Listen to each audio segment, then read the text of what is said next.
Welcome to Answers for Living. Here's the question: why do we need to teach our children about the history of this great country? Answer is so that they won't forget. Psalm 78 verse 7 says that they might set their hope in God and not forget the works of God, but keep His commandments. Did you know that the Declaration of Independence was not only a declaration of independence from the despotic rule of Britain, but it was a declaration of dependence on God? The second paragraph of the Declaration of Independence is this: we hold these truths to be self-evident, that all men are created equal, that they are endowed by their Creator with certain unalienable rights, that among these are life, liberty, and the pursuit of happiness.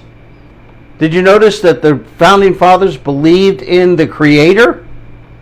Now we can't even teach creation in school.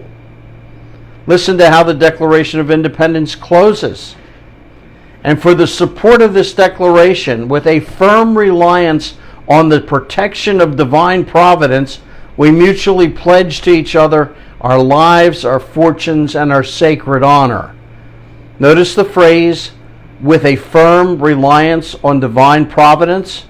What is divine providence? It's synonymous with Almighty God. Our Declaration of Independence is a declaration of independence from Great Britain and a declaration of dependence on Almighty God. 1778, James Madison said, "We stake the future of all of our political institutions upon the capacity of each of us to govern ourselves, to control ourselves, to sustain ourselves according to the 10 Commandments of God." And now we can't even post the 10 Commandments on the walls of our public schools or even outside of a courthouse.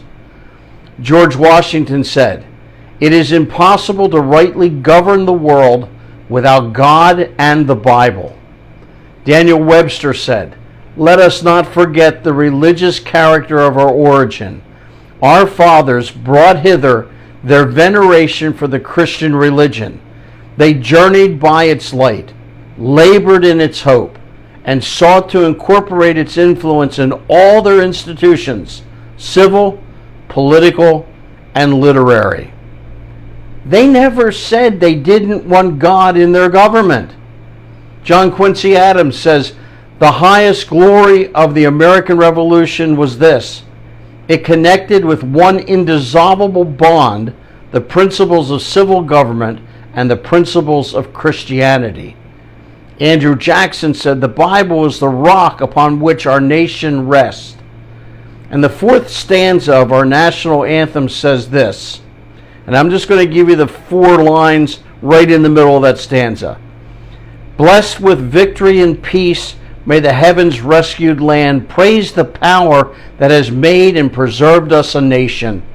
Then conquer we must, when our cause it is just, and this be our motto: in God is our trust." You know, if we ever sang that 4th stanza, the ACLU would have a spasm. 1952, the Supreme Court Justice William Douglas said, "We are a religious people, and all our institutions presuppose a supreme being." And therefore, in 1954, "Under God" was added to the Pledge of Allegiance, and in 1956, "In God We Trust" became our national motto. Dads, be teachers of our history to your children and grandchildren and even your great-grandchildren.